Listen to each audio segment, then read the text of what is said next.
We are live. Hi everyone. Thanks for joining us today. Good morning, good afternoon, good evening, wherever you guys are joining from. It's Pratik.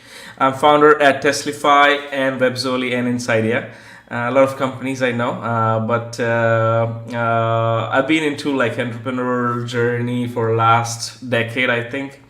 So today, before even like introduce my guest, I would like to know where you guys are joining from. I'm joining from Tel Aviv, Israel.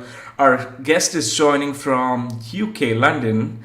And so we would love to know where you guys are joining from. Put that in the comments below. We will say you hello.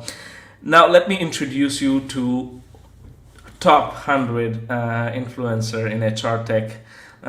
He's a very special guest, Mervyn Dinnen, a talent acquisition analyst, a researcher, writer, analyst, and influencer collaborating with advertising, recruitment, HR, and technology businesses around the emerging trends that impact hiring. He partners with HR and recruitment technology business to create the thought leadership reports that document the emerging trends impacting the hiring, retention, development, and encouraging of talent. Engagement of talent, excuse me for that. He's also an award winning blogger who works with recruitment technology companies on content marketing strategies and creation of thought leadership white papers. Wow, he previously spent over 20 years working with recruitment and HR.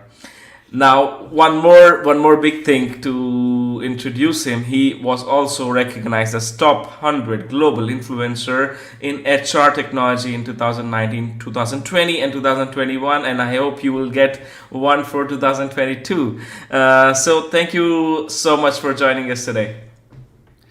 Thank you for the introduction, Pratik. And yes, no, I am a top global influencer for 2022 as well. Oh wow! So yes, something more to celebrate. Mervyn, Yeah. such an incredible track record you got. It took me a while to introduce you. We would love to know more about your backstory. Why don't you share that with the audience? I could do. Yes, it's an interesting backstory, I suppose. It's a little bit unusual. I actually trained and qualified as an accountant. And I didn't really, I must admit, I was an accountant for a few years, but it never really inspired me. I found it boring. I used to go along to career consultants and they used to say, well, you're in the wrong job. And they did some analysis on me, one of the early, I suppose, personal, analysis, looking at your strengths and weaknesses. And they said, well, you should be in sales and marketing. That's where all your strengths are. And so I started in recruitment, recruiting accountants, then recruiting HR people, Mm-hmm. and gradually it's developed from that. I was an early adopter of social media back in about Mm-hmm. 2008, 2009. Started writing blogs, started writing reports for companies, and then people started approaching me. I got approached to write a book, and it's kind of developed from that. So I've not really followed any path. I never set out to be anything in particular.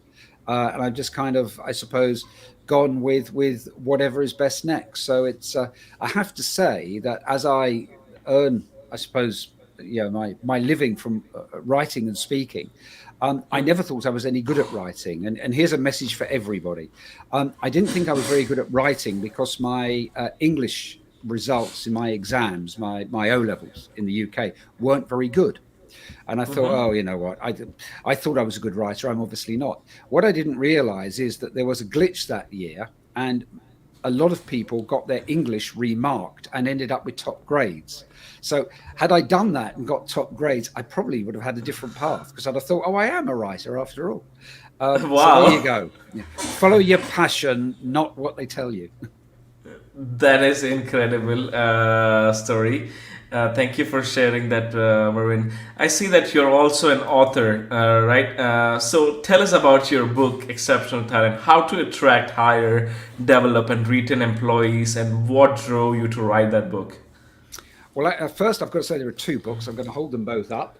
Co-authored books, Wow. Exceptional Talent, the one that we're going to talk about today, I and, love the and magnet thing. It's like yeah, amazing. and Digital Talent. There you are. Digital talent. They're both co-authored with Matt Alder, who some people might know as the host of the Recruiting Future podcast. And I've got to get a little plug in because I have my own podcast starting on Monday called HR Means Business, and you'll see me sharing the very first episode on Monday.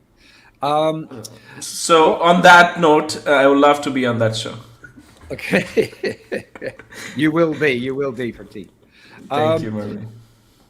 well, I was approached by a publisher to write the book. They saw me speak at an event, and I was sharing research. I'd been involved in writing reports around about, I suppose, 2015, 16, 17, about how, hiring was changing, how talent management was changing, how onboarding was changing, and how everything was kind of now underpinned by tech. And that it's the traditional, I suppose, way that we got hired, which is kind of, applying to a company, waiting to hear back, going through interviews, waiting for an offer, waiting to starting our induction. That had been changed because technology, we expect everything to flow seamlessly immediately. We always want to know where we are on the journey, in the process. And we are used to that, with the obvious examples, people like Amazon and stuff, exactly when it's going to be delivered. They keep updating you all the time. And of course, the whole hiring, the whole acquisition, development of people wasn't like that. But expectations, most of my research showed that candidate and employee expectations were that they would have this constant flow. And so that's started doing research and that, interviewing people, and put together the concept of what we call the new talent journey, which is this from attention. So there is a relationship between somebody and a company they might join purely through digital kind of interactions and interface. Attraction, actually hiring people, acquiring, the actual interviewing, offering, the onboarding, the talent management development, and the retention, which is either retention of employee or retention of relationship. So if somebody leaves us, they become an alumni, but companies now, again, because of technology, were creating great alumni networks, and those alumni can get more skills and come back and work for us again, or they can refer people to us. So there was this almost seamless circular journey which kind of revolves, and that's what we wanted to write about. And so exceptional talent really describes that, and digital talent looks at a bit of a post-pandemic sheen on that, with how some of the things have changed. It's actually the journey is much shorter now, with more happening, but even more is happening through technology.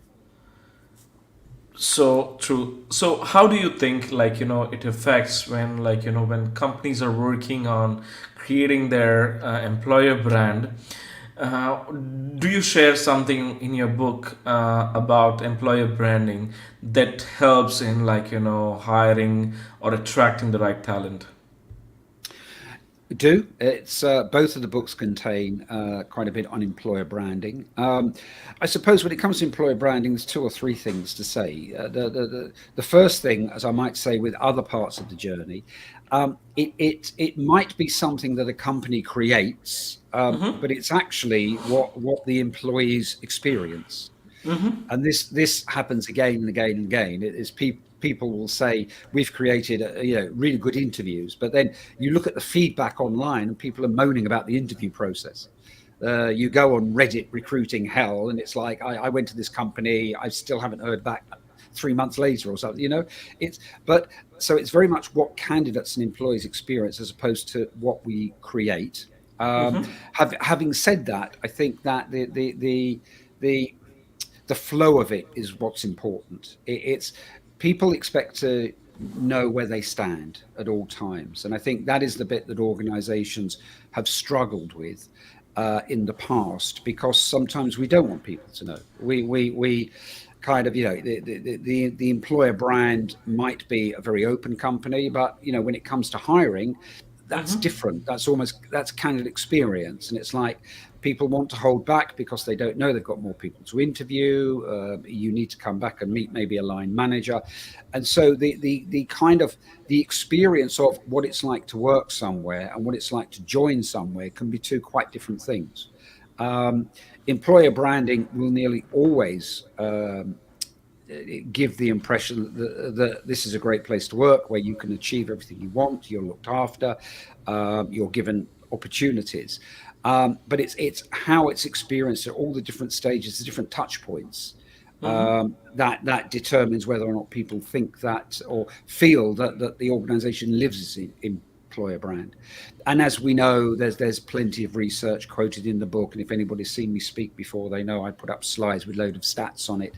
A lot of people kind of they look for what people say online about a company rather than what the company says about itself. They won't apply to a job they're interested in if they see negative reviews.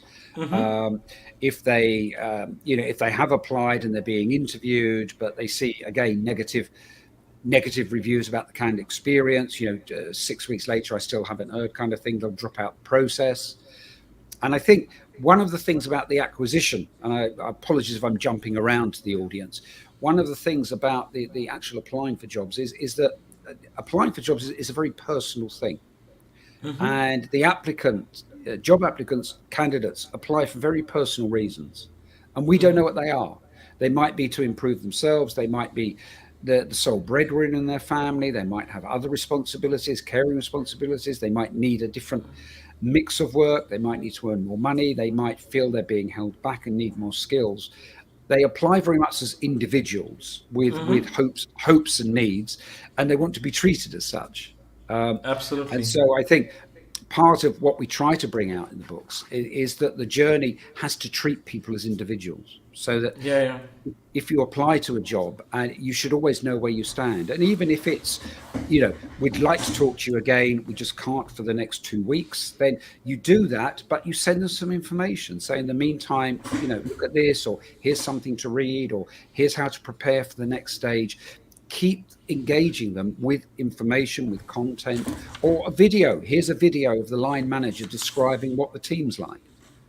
The communication is the key. So this leads me to a next question. Before I ask you that next question, I would like to invite our audience to ask questions if they have any.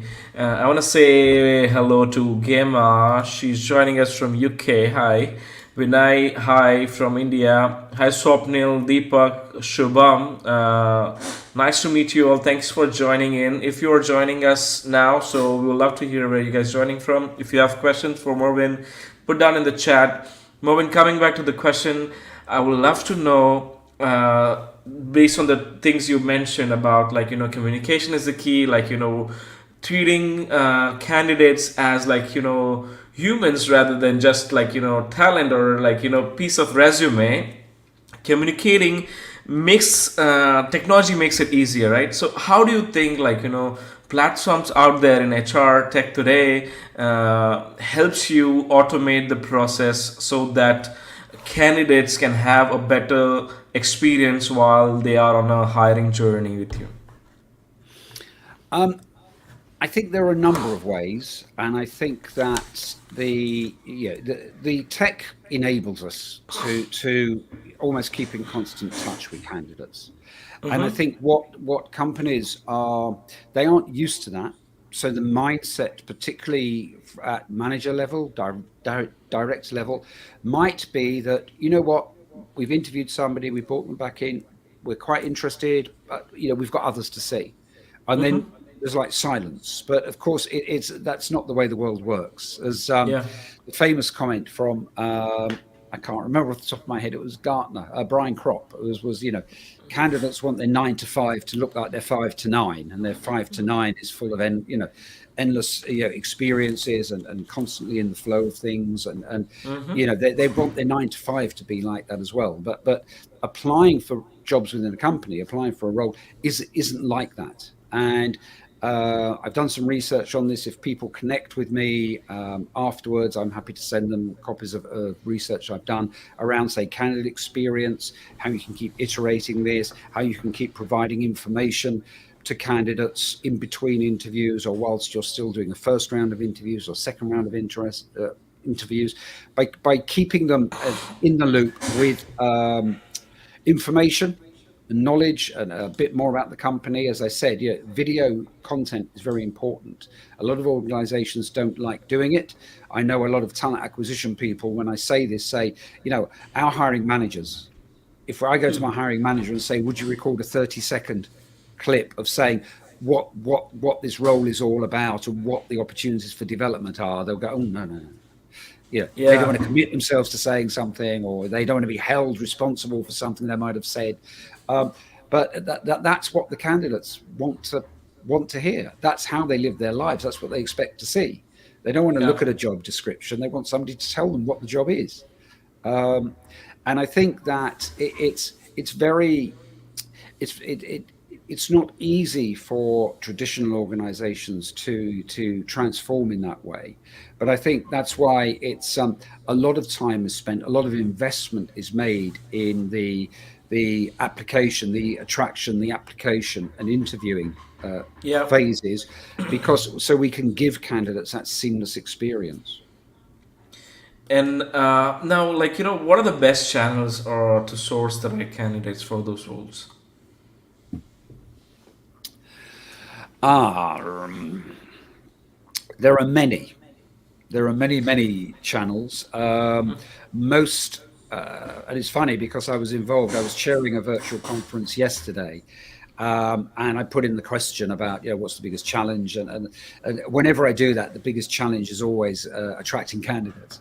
I suppose there are many channels. The obvious ways that people use, historically were job boards, and they still are. You have the customer, the CRM technology, where you can keep people who've shown interest and keep feeding them information and new roles. There's obviously LinkedIn. I mean, a lot of talent acquisition people that I speak to spend a lot of time on LinkedIn. They've got now the tech that sits within LinkedIn that they've got, which can look for people who match quite specific profiles. There are many different ways to source rather than the traditional, the traditional routes. Agree. But I mean, in terms of channels, each organization, if I say that LinkedIn's the way, then it's kind of like it is. It's almost like, well, we'll do that and not something else. I think you've got to try all routes. And this is why the alumni network is so important. People who have worked for you before, they're advocates for your business. Let them know what's going on. They may have left you and acquired new skills and actually might be very relevant for the new job. So the customer base, the client base, they all let everybody know what you're hiring for. And you'll be surprised, applications can come in from very different places. Usually, organizations don't do this. Once the employee leaves the company, they basically have zero communication with your ex-employees, which is something needs a higher attention. I feel this is can be a big highlight for this session we are doing. I personally feel as an hiring manager, I'm interviewing a lot of candidates, and people who worked with me in the past are still in touch with me. And if I figure out a way to communicate with them that I'm hiring for this and this position, this is what we're doing, and if they had a better experience with you while working with you, it's incredible. They can be your ambassadors to promote your company, hire great talent. I agree with you completely. And the power of the referral from an ex-employee is really important. Because it's for an individual, for somebody who's worked there before and now left, said, actually, I had a great time working there. I left for this reason or that reason, but it's a great place to work, or I would recommend it. That's very powerful. And again, personal recommendation is quite important to candidates in this market. I agree. So, apart from this thing we discussed, what are the other areas to work on to improving hiring and retention?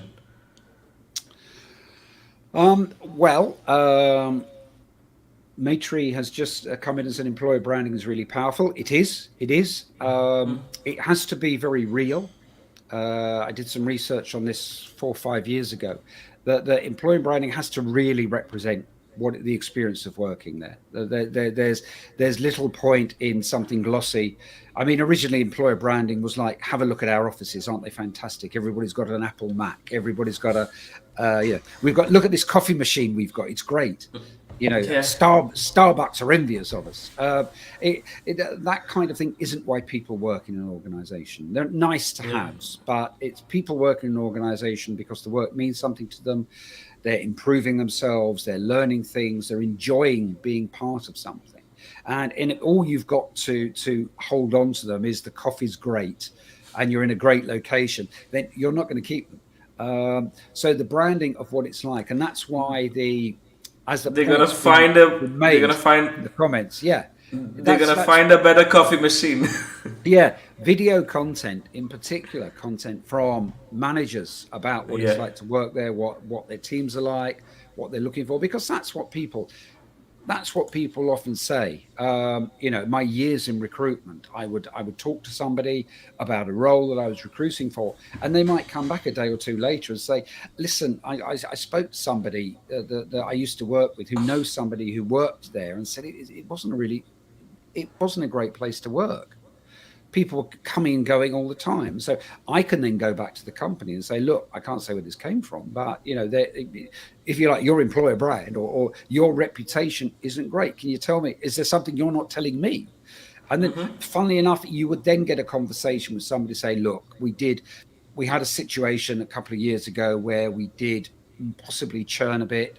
We hired people who then left after a short space of time. There are a couple of cultural issues that we hadn't identified, but we're on top of that now, and that's the kind of message which is really important. So if there's been an issue in the past, don't hide it, because the candidates will find out about it somewhere. This thing called the internet stores information for a long time, and there will always be a way to find something like this out. People, if you're ABC Limited, people, when they search, they don't just search ABC Limited job opportunities. They'll search things like, I work at ABC Limited. I used to work at ABC Limited when I worked at ABC Limited, and things like that. I give an example often when I'm speaking that somebody told me about 4 or 5 years ago, and I think it's still relevant. Somebody was doing a search like that, and they came across somebody's personal blog. It's a hobby blog. Somebody used to take landscape photos and things. It was one of their passions. And they'd written on their blog, on their kind of, this is what I do, blah, blah, blah. When I worked at, and actually named the company, we had a couple of big projects on. So I didn't get as much time to take pictures, which is why there's a gap between March and September that year or something. And somebody said, you know what? I didn't apply because of that, because I don't want to work somewhere where suddenly the pressure's on and you don't have a hobby, you don't have a life. But the person who wrote the blog wasn't saying this is an awful place to work. He was just explaining why there weren't any pictures from that time. So just a small thing like that can be so kind of, you'll be surprised. It's the employer brand is as much about what other people say about what you're like to work for than what you say about yourself. Yep, so true. Well, I have a question from the audience. Yes. How to keep up with the top talent going for job offers shopping at this time of agile market conditions? Is that saying because they're shopping around because it's a hiring market and so people are Well, I think what the question is referring to is like, even though if they have a job offer with the top talent, they're still hunting for better, offers. So how do you deal with that part?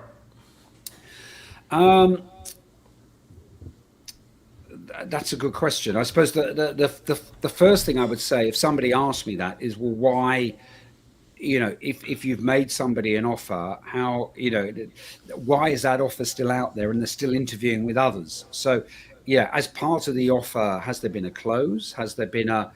Is there an offer, but it's not been confirmed? Because one of the things which I was going to come on to, I suppose, is the next stage, which is onboarding. And yeah, historically, onboarding or induction is what we do when somebody starts. But again, in the digital era, onboarding starts almost as soon as you take somebody from first to second interview, because if you give somebody a first interview and you call them back for a second interview, there's obviously something there. That might be somebody who you hire, or there's somebody there who you might hire again in the future. So the onboarding it starts early, so that it's not something that people get an offer, accept it, and 2 months later they start, and then here's your induction. It's something that's going on all the time, with information, with keeping them up to date with what's going on, giving them things to read, letting them meet their team virtually, and it's something that happens if you start bringing people to second or third interview. There is obviously interest there, and the one thing that puts people off is a lack of information. I saw a bit of research about 2-3 years ago. It's in the book, where somebody did a study using primarily SMEs hiring, and they looked at a couple of hiring campaigns, and what they did was speak to the candidates and found out how they felt at different stages, from application, from hearing back, from going for interview to second interview to third interview to offer to then starting, and how engaged they felt with the business at each stage. And they asked them to measure four things. One was speed with which things were moving. One was flow of information. I've forgotten the other two, but those were the two most important. Because what we found, well, what it found, I didn't do it, but it was shared with me, is that the 2 points where candidates said they felt least engaged with the organization were between first and second interview, and after having received an offer before starting. And the bit on the chart that was lowest at that both of those was information. So at the points where we need them engaged and really keen, they're not getting the information. They're not getting any information. So there's nothing to keep them engaged. And that was always interesting. I will always say to people, keep information, keep content flowing, give people access to different things. If you interview somebody and you bring them to second interview, they're good enough to come to second interview. They might be somebody you hire. They might be somebody that you hire in the future. Certainly, I think that there's research out there that shows if you interview somebody and bring them back again, if you don't hire them, then if there's another role, they're much more likely to be interested in it if you've already brought them in and interviewed them a couple of times, and then explain to them why that you're not taking them through to offer stage. It could be because they need more experience or they need certain skills, and they can go away and do that. But it's this information flow, which the process we're talking about, the attraction hiring, it's the information flow. And silence, whether you're a candidate, a new starter, or an employee, is deafening. It's kind of like, if nothing is happening, you're not hearing things, you're not finding things out, then you begin to think either there's no interest in you, or you begin to lose interest.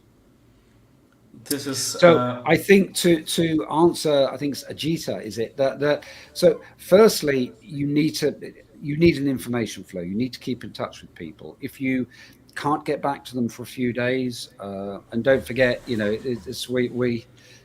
people are used to using their phones and going onto Amazon and buying something and being told instantly when it's going to be delivered. So if you can't do that, give them information. So don't just leave them hanging. Say, well, we can't answer. The question comes in, when will I hear back? And it's like, we don't know, so don't say anything. It's got to be, you will hear back within the next 5 days. In the meanwhile, have a look at this, or something about the organization. The hiring team should have access to a lot of, particularly if it's a big organization, got their own employer branding team, should have access to information, to content that can keep candidates interested. This is beautiful and amazing thing which you mentioned. Usually, like as an influencer as well, you're continuously engaged with your audience and they want to hear from you. Parallel, like if you are in e-commerce store, you shopping for a product, you know your journey, how it will be packed, shipped, and delivered. Communication is there. Similarly, in the hiring process, they need to get inspired and connected towards the mission when you're communicating your expectations, your values, your mission, and what is something expected from the next round of the interview, in the hiring stage, in the negotiation stage, while onboarding itself. What are the expectation, what are the key responsibilities look like in first month, second month, third month. I think, yeah, clarity and communication is really important here. How do you think, in top stage of the funnel, when there are a lot of resumes for HR, there is a challenge in HR space, where they want to screen those candidates. Currently, based on data, it's around like 40% plus people, they actually lie on resumes. You might be able to give me a better number, I'm sure. But how do HR can make sure that they are actually going for 30 minutes or 1 hour an interview with the right person who's actually a potential candidate? How do they evaluate or screen those candidates? I don't have any data on how many CVs are false. I think that I'd be surprised if it's that high, because a lot of applications now, I mean, obviously the traditional way, I go back to when you typed out a CV and posted it off, or you emailed it over. Whereas most people will now apply through an online portal, which will ask them various questions. There will There's a be, reason I'm sorry to interrupt. The reason I'm asking this, because there are a lot of people who are, let's say, they are into customer support, but when they see the position for sales development, they will just change the title of the CV, they will change the experience, and then send the resume. Again, the person is customer support person in real life, but he wants a job desperately, so he's willing to switch the position. So, in terms of evaluating the skill for the position, how can HR make data driven decision? I think maybe that is the right frame of the question. well, we have kind of chatbots that do that now. We have artificial intelligence. That most people, I mean, the data does show that candidates are happy to be interviewed by a chatbot, or at least in the early stages of the process. Yeah. So there is the possibility to screen out because of that. If you have a very competent liar, and I don't, I use that word guardedly, because if people are embellishing their experience, there might be a reason. It might just be that they think they've got more experience of something than they have. But I mean, I would have thought that with the technology we have, particularly with the AI we have now, that most of the platforms have behind them, something like that could be identified if there is maybe something that's not adding up, if you like. There's a query, there's a question mark over something, because there will be answers that don't stack up. But I mean, I can go back to, as I said, when I was a recruiter, it's kind of like, the people post them in, and then you're interviewing them, and they sound very plausible, and you ask them questions, and then they say, oh no, they did this, they did this, they did this.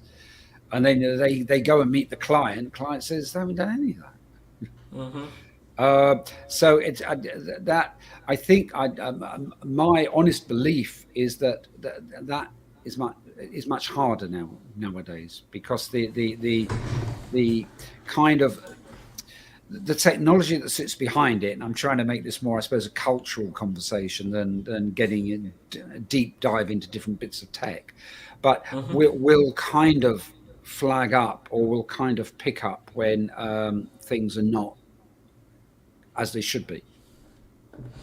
So how do data driven has been very buzzword these days, specifically in HR tech space.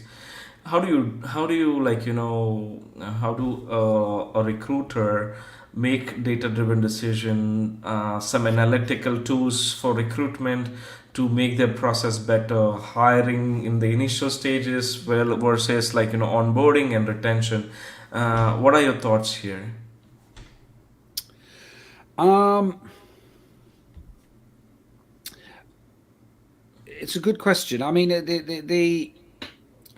don't want to say everything is to do with tech, but obviously, most of the people, I'm sure, listening to this, most of the people that we see on a daily basis talking and writing about this online on LinkedIn and everything, have tech solutions. I mean, the been a huge investment in technology over the last 4 or 5 years, and with talent acquisition technology integrating with different things. They have different bolt-ons, they integrate with it. So in terms of assessments, in terms of interviewing, in terms of, so I think that we have a lot more data available,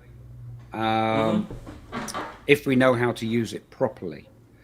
And I think most organizations do. Sometimes they have more more data than they need, but I think that the talent acquisition process collects and creates a lot of data, and it should lead to better decisions. I think that the kind of problem areas that we're talking around at the moment are possibly more with traditional recruitment, where it's kind of one-to-one interviewing with a hiring manager, and you're very much going on what's been put in front of you on a CV, and it's kind of you kind of asking somebody to expand a bit more on their experience of something, and they're kind of talking around it a bit. So I suppose those kind of things I'm sure still happen, because there's plenty of businesses out there recruiting who don't have the investment in tech that we see all day, every day on LinkedIn, on Twitter, but all the events we go to. But I think that is still very much a one-to-one, a person-to-person situation, and I don't. I don't have any particular advice for somebody who's doing a face-to-face interview and isn't sure if they're having the ball pulled over their eyes or not, other than to kind of use that sixth sense. Makes sense. So before we end this session, I would love if you can summarize, how we can attract, hire, develop, and retain the right people that we want in our team. I described the journey, the ongoing journey. So it's understanding it and seeing it as a journey. I think that the key points I would make are the experience. So candidate experience is something that I've researched a lot and I speak about a lot. And I did a session last week somewhere, and it was kind of, we've got all the research, we've spent fortunes on candidate experience, and it's still no good. I think candidate experience is one of those things we'll never quite get right, because too many organizations don't see the value, I suppose, in the cost in giving a great candidate experience, except to the people you want to hire. So I think that is candidate experience is always going to be an issue. I think the key thing is having this what we call the new talent journey. So we're talking about digital talent. We're in the digital era. Digital talent has intellectual curiosity. They know that their roles are changing. They know the world of work is evolving, and they want to know what their role is in it, how they can adapt, how they can learn. So they have this intellectual curiosity. They know the jobs are changing. They know they need to keep upskilling. We talk about skills, not jobs now. A lot of organizations are searching on skills as opposed to specific jobs you've done before. And people want the access to learning, the access to knowledge, to know that they're joining an organization that will support their development, enable their performance, as opposed to the more traditional top-down management and direction. We talk now about performance enablement, not performance management, and that's because we're giving the platforms for people to do that. I think that the experience is important, and what every organization needs to do, and it's not easy, is identify what I call the moments that matter to employees. So the experience is never, what we create. It's not like inviting people around for dinner and saying, "Oh, this is the ambience this evening. We're going to have candles. We're going to have." Work isn't like that. It's kind of we don't curate an ambience for our employees. What employees experience is are there too many meetings? Is too much being put upon them? Is there a lack of connection? With remote working, is there a lack of support in the business? Are they not being recognized? Are they not having their well-being supported? Well-being is a huge issue at the moment. There's quite a bit of research coming out at the moment that people are looking to organizations to help, I suppose, support their well-being. There was some stats out recently, 2/3 of people phone in sick. Their problem is their mental health or their mental well-being, but they can't say that because they know they'll be judged. So they just say they're not feeling well, or they just say that they make an excuse for not being able to work that day. And so that is something that needs to change, because well-being and engagement leads to productivity. And as we all know, the buzzword is productivity paranoia at the moment, with lots of organizations feeling that if they can't see people sitting in front of them, then they're not very productive. So I think all of this is kind of, and I'm not trying to make it sound too wishy-washy, but it is an endless cycle. And that's why we talk about it as the new talent journey. It just repeats and repeats. But it's understanding the experience. It's understanding what employees experience, helping support them, helping recognize them, engage them, particularly looking forwards. Certainly in the West, we're looking at what they call a cost of living crisis. So there's going to be a lot of pressure on organizations to help support their employees who might not be able to help support them financially, but to help support them in other ways, maybe through recognition, through benefits, through reward, through different ways. So it's quite an exciting time because things are changing and evolving. But it's also quite I suppose, a difficult time for organizations to actually adapt and cope with this change. Mervyn, that is a superbly insightful session. Thank you so much for joining us today. If you are not following Mervyn already on LinkedIn, you should connect with him. If you're looking for an amazing speaker for your next event, he's your man. I can definitely vouch for him. Thank you so much for your expertise, Mervyn. If you are not connected with me on LinkedIn, I would love you to connect. If you have any questions, want to learn more about Testlify, you can visit testlify.com. Thank you so much, everyone. Have a wonderful rest of your day. Bye. Thank you, Pratik.